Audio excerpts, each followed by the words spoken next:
This is Jeff, his mom, and Maggie. He nursed Maggie back to health. She was abandoned out in the country, shot in the nose, had a tumor. God bless you, Jeffrey. You loved Maggie. This is Jeffrey, state meet, ninth grader, qualified alone on varsity.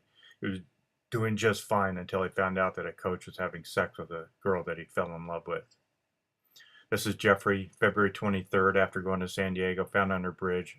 San Diego PD won't let me talk to him.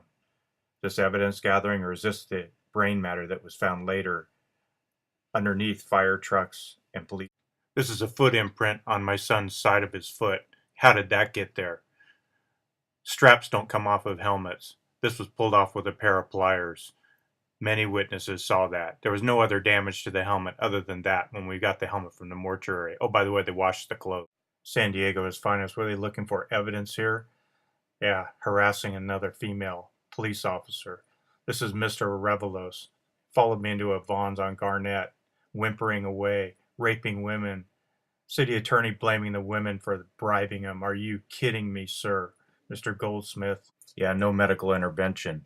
You will soon hear from witnesses that said that Jeff was hit, that Jeff was on his bicycle, that Jeff only drank water that night, that Jeff was a really nice kid talking to the bartender about horses, only drank water, always rode his bicycle. Mr. Methmouth went to visit him. Then their statements changed, along with Pansini. He came to me about gun running, and it cost him his life. No saddlebags, no left mirror. How did they end up at so-called accident site? The man who said he picked up the helmet, the shield was still on, the helmet was still intact. What happened afterward? There's no way Jeff would have been with Kevin Seaman on May 12, 2010, because he said Mr. Seaman was strange. That's why he got off the boat. Mr. Seaman is meth mouth. That was his nickname at Marina Village, where they were selling methamphetamines, as we now. This is Kevin Seaman. Give me a call back, 858-731-6281. Thanks. Bye. To replay, press 4. Received yesterday at 11:40 p.m. Hey, Dan, it's Jesse. I met you at the Night Owl. I got some people here who saw your son leave that night.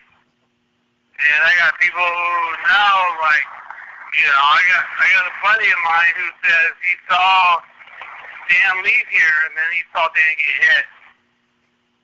So, I don't mean to cause you trouble in your remorseless time, but give me a call back. I'm at the Night Owl. Been asking around for a while, so I really, call me back, really. Call me back. I'd like to talk to you. See if we can figure this out. Bring a picture with you. There's the guy who says, Dan laughed and somebody hit him. Just like you said. Wasn't your son. Somebody hit him. Call me back. All right? I hope you're doing all right. Love you. Bye. And there's another. 760-712-0928. Received at 12:07 a.m. Jesse, I know. There's a lot of people here who have seen your son. Maybe we should talk about it. Call me back. I'll keep calling you. Alright. Love you guys. Bye. To replay. Investigators, the body right there, they've been taking pictures of this, unfortunately, deceased man's body, 29-year-old single motorcycle accident. Let's go ahead and take a look at some video from earlier in the evening. Police saying it happened at about 2:35 in the morning. That is when they got the call. The man going on the motorcycle apparently at some pretty high speeds. Witnesses saying maybe 80 miles per hour or so. Hits a flatbed truck.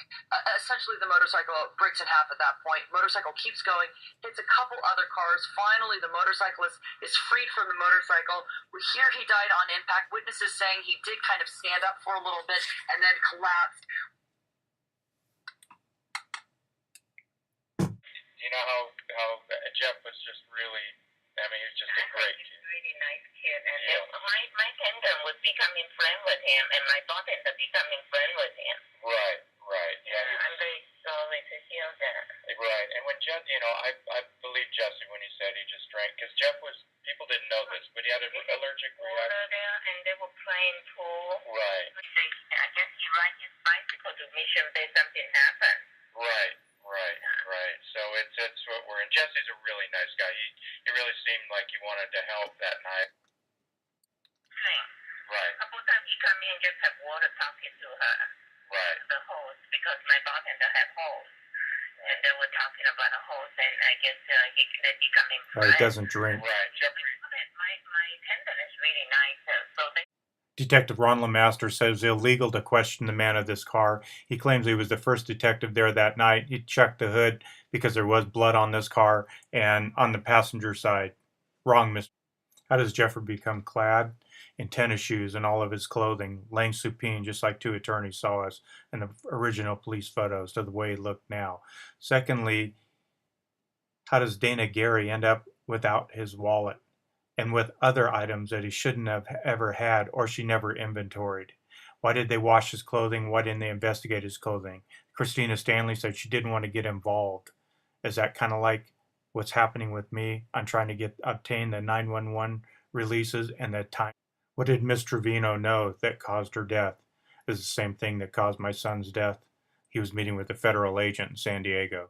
You will hear how Pansini came to my home, embezzling money, telling me about Chief Stir, telling me about Portos, telling me all the bad news about him because he was scared to death or what was going to happen to him for embezzling. The city attorney worked a deal.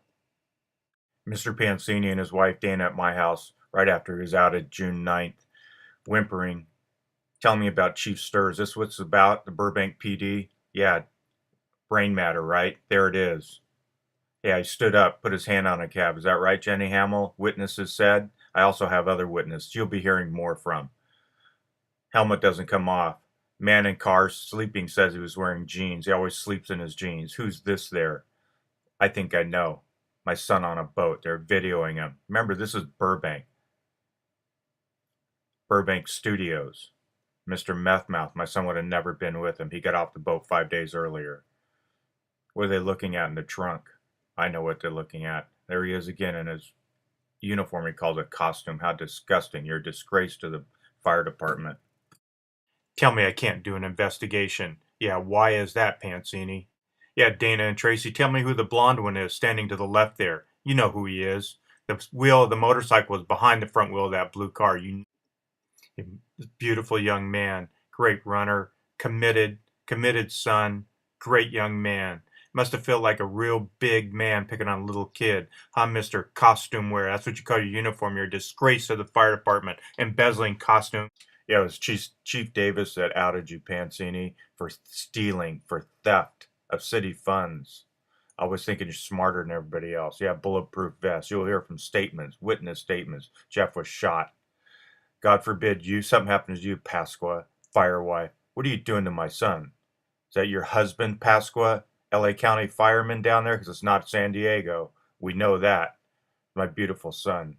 They're filming him on a boat trailer. God help me with these people. The corruption starts at the top. We all know that. I will bring out and expose the judge who made critical decisions on not allowing. This is what I said all along. Police photos change. Reports change. Everybody knows what they do down there. Isn't that right, city attorney? This is not Jeff. That's not his helmet. That's not even close to his helmet. That was a medium. Jeff had a small head. He was a young man with a small body, small frame. Jeff was never on the motorcycle at all that day. Not only that, that helmet doesn't even match the one that is supposedly at the accident scene or the murder scene, just like the cab driver had said it was. San Diego Police Department has a history of abusing people, abusing women, abusing their power. Is this how you do an investigation? I wouldn't want my son. Later, after Friedman resigned, he said many police officers' children get away with whatever they want. He said many things. I know what he's referring to. Would you want this DA's office to investigate your son's murder? They threw my investigation. Early on, I took a witness to the FBI. The witness told him that Friedman lied, that the police lied about what happened out there. They did nothing. Internal Affairs did nothing. Charles Lara, you're a joke. Internal Affairs SPD, you're a joke. Yeah, thrown from the motorcycle. Helmet came off. Strap rivet popped off. Doesn't happen. Jenny Hamill claims that he stood up, put his hand on a cab. Hit a flatbed truck. The flatbed truck was across the street, just like Brad Ruff said. How does his motorcycle forks end up underneath this car when they're originally seen underneath the front tire. Again, change of focus. Jenny Hamill decides to make a career move after her friend Friedman got busted and a Revelos. But what kind of career move was that? Was somebody in the press getting freebies from the city attorney and the district attorney's office not to press? Why don't some of you witnesses as threatened by Pansini and others, other police officers, stand up, other firefighters stand up, be a man? I did. I fought fires. I fought one of the largest fires and I'd do it again and almost blew up an ammonia tank. Otherwise, you're going to end up looking like this man right here. You and yours are going to look just like him if you don't help find the murderers of my son.